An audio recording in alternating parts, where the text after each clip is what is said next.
بسم الله الرحمن الرحيم. السلام عليكم ورحمة الله وبركاته. كيف الحال اخوان؟ ان شاء الله تكونوا بخير. رجعنا لكم مقطع جديد من قناة يوميات مرتضى. طبعا بهذه الحلقة يا شباب أتحدث لكم عن حقيقة او قصة جلجامش او يعني العراق باختصار. طبعا يا شباب القصة كلها تدور حول شخصية واحدة. الموضوع باختصار انه يعني حتى لخص لكم الموضوع، ما ندخل بموضوع طويل، لكن قبل ما نذكر هذا الموضوع المهم راح نتحدث عن تاريخ هذه الشخصية. طيب طبعا جلجامش هو يشير إلى دولة اللي هو بلاد ما بين النهرين. طبعا أنا عندي دلائل وإثباتات من القرآن الكريم ومن كل مكان وبشكل منطقي أجيب لكم إياها إنه تثبت لكم الحقائق اللي راح أتكلم بها. طيب طبعا اكو شخصية كانت موجودة بكل العصور، بس على الأقل في 2 عصور نذكرهم، اللي هو أول عصر النمرود. النمرود كان حاكم كافر وجبار متجبر بالأرض، ظالم كان، ولكن هو كان ينشر العدل بالعالم ويحكم بالعالم يعني بطريقة، يعني هو اللي يودي القوانين، وهو يعني شلون أقول لك، هو كان ظالم لكن كان يقيم الحدود على كل العالم، يعني ما يخلي واحد يفسد. فأي واحد يريد شيء من النمرود لازم يجي يخدم عنده، يعني أو لازم يجمع له كنوز ويجي ينطيه حتى ياخذ أكل. فهو كان مسوي قوانين بالعالم كله، لكن المشكلة إنه هذا الشخص كان كافر. وليش كان كافر؟ كان كافر لأنه ما كان بذاك الزمن يعني موجود قرآن، أو يعني القرآن هو الحقيقة المطلقة، هو النور اللي نزل على البشرية، لأن الشيطان هو عدو الله سبحانه وتعالى، وهو كافر، وهو اللي يغوي البشر ويوسوس لهم. فالله سبحانه وتعالى نزل القرآن حتى في حال انه الشيطان يغوي البشر يقرون القرآن ينفتح النور عليهم يعني. فبذاك الوقت ما كان في قرآن، فالنمرود لهذا السبب الشيطان سيطر عليه ويعني غواه بالفلوس وهذه. المهم، فهذا عصر النمرود يقولون انه اقدم عصر في تاريخ البشرية كله، اللي هو قبل حتى طوفان النبي نوح.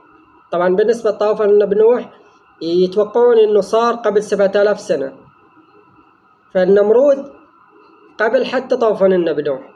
وفي عصر يقولون حتى قبل النمرود او بعده الله اعلم، لكن عصر كلش قديم اللي هو ذو القرنين. طبعا الفكرة هسه راح اوصلكم اياها، انه الله سبحانه وتعالى قبل ما يخلق ادم قال اني جاعل في الارض خليفة. فالله سبحانه وتعالى في شخص اختاره من البشرية يخلف بالارض بكل العصور. هذا الشخصية كأنما خالد من المنظرين، لكن هو يموت وينبعث من جديد يعني، وعندي حقائق عن هذا الشيء. فالنمرود هو شخص مختار من السماء خليفة الأرض هسه. لكن هذا النمرود كفر، فبسبب كفره بالشيطان حل عصر الشياطين بذاك الزمن، وحل عصر يأجوج ومأجوج اللي هم مفسدين في الأرض، فصار فوضى بالعالم يعني، وخصوصا بعد ما سقط النمرود. فأجى شخص آخر بعد النمرود اسمه ذو القرنين. ذو القرنين هو نفسه النمرود لكن بعد ما انبعث من جديد يعني. طيب ذو القرنين هذا سوى سجن يأجوج ومأجوج، سجنهم، وبعدين نشر السلام بالعالم كله، وسوى سد الياجوج وماجوج، فسجنهم يعني. فيقولون انه يوم القيامة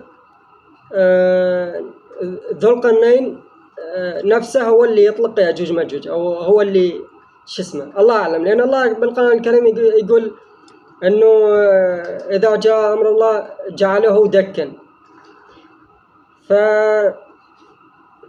أمر الله يجي لما الناس يفسدون في الأرض يعني.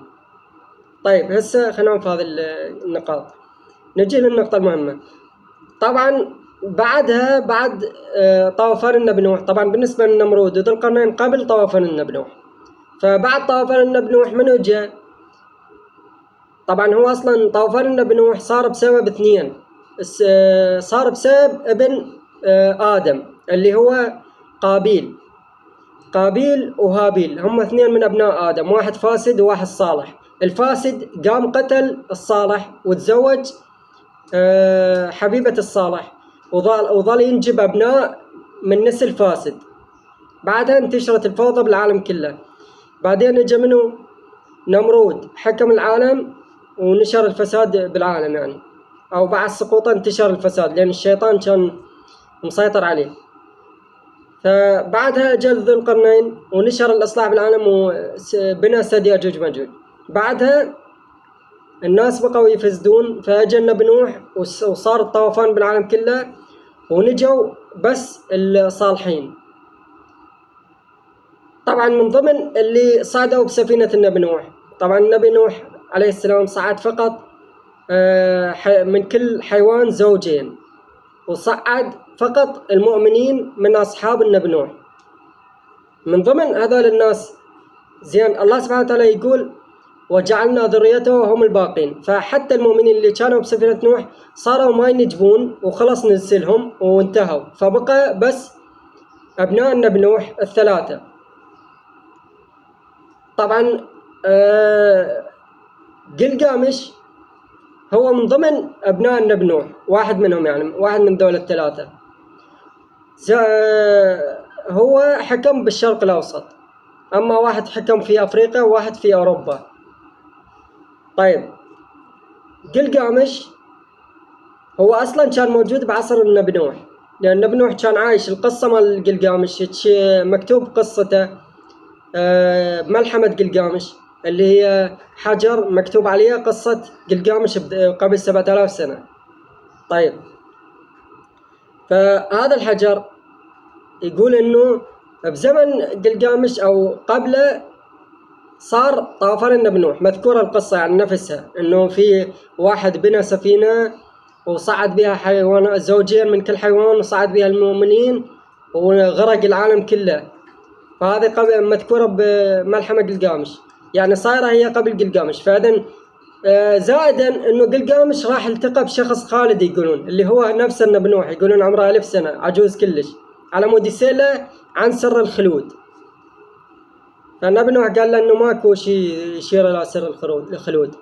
بس الفكرة يقولون إنه أصلا قلقامش راح دور زهرة وزهرة الشباب، بس بعدين يقولون ما أكلها.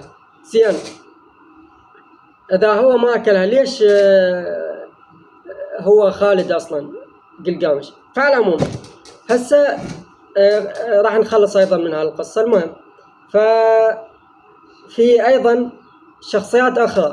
فبعد ما انتهى قلقامش طبعا الفكرة أيضا إنه قلقامش مذكورة قصته قبل 7000 سنة. يعني تخيل الناس كانوا نياردرتال يعني كل شيء ما يفتهمون، لكن قلقامش مذكورة قصته كأنما عايش ويانا هسه، لأنه كان مسوى أشياء عظيمة كلش. يعني مثلا كان عنده صديقة أنكيدو كان يحارب الأسود وكان يدخل العالم السفلي اللي هو قتال ضد الجن أو الشياطين. فمذكورة أنه قلقامش دخل العالم السفلي في ملحمة قلقامش. ملحمة قلقامش قصة حقيقية مكتوبة بالخط المسماري، يعني مستحيل بذاك الزمن يكذبون.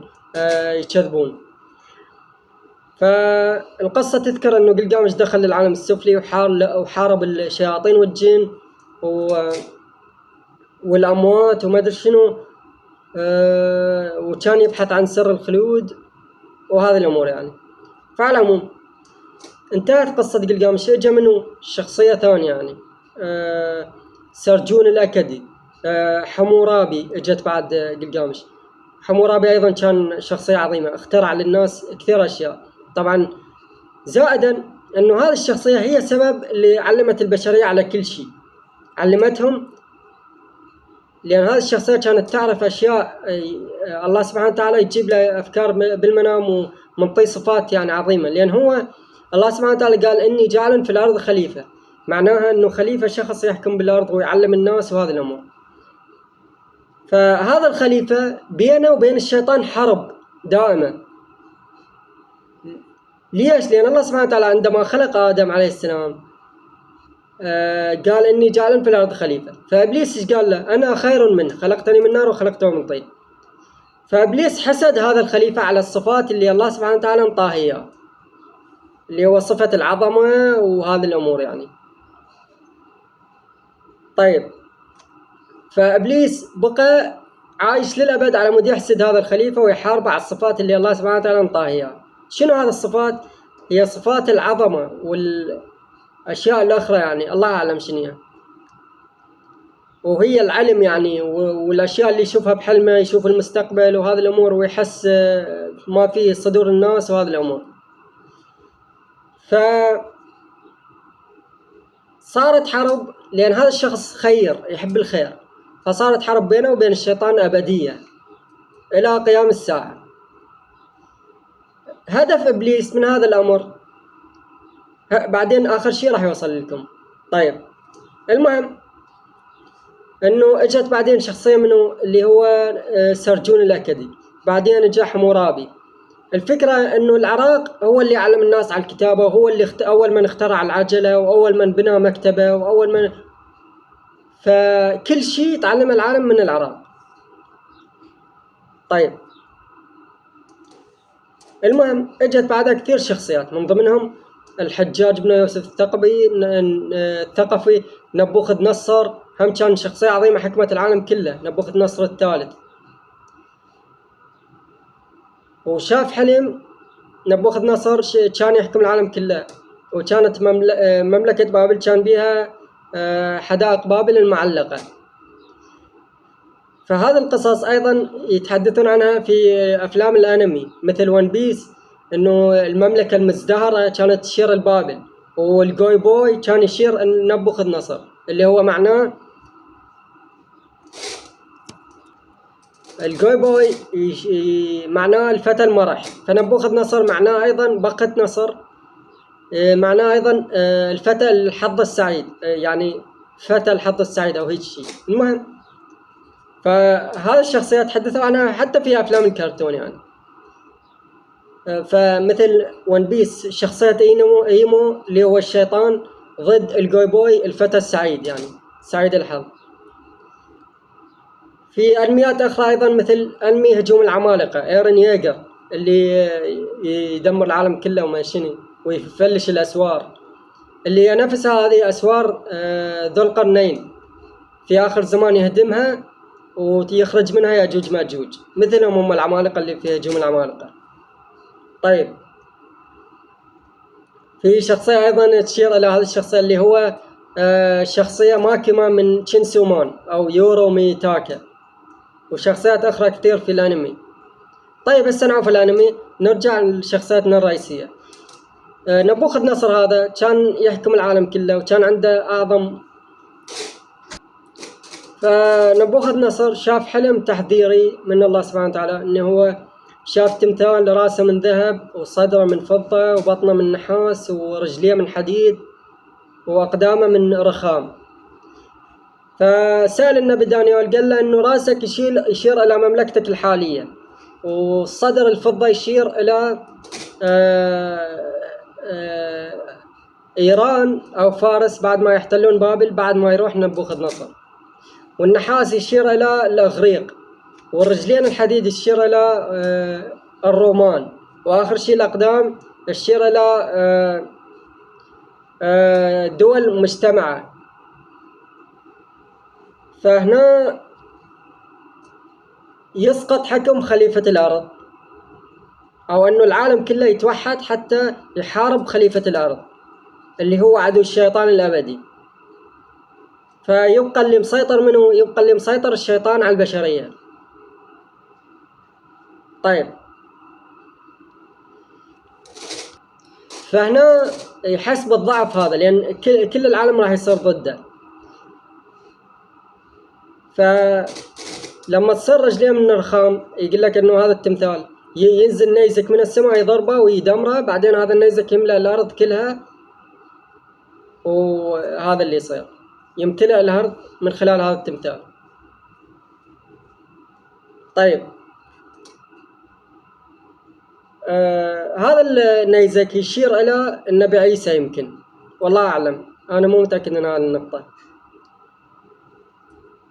لأنه هذه الشخصية في حال. فعلى العموم هذه كل الحقائق اللي حبينا نكشفها، ولهنا وصلنا المقطع. لا تنسى اللايك والاشتراك. مع السلامة.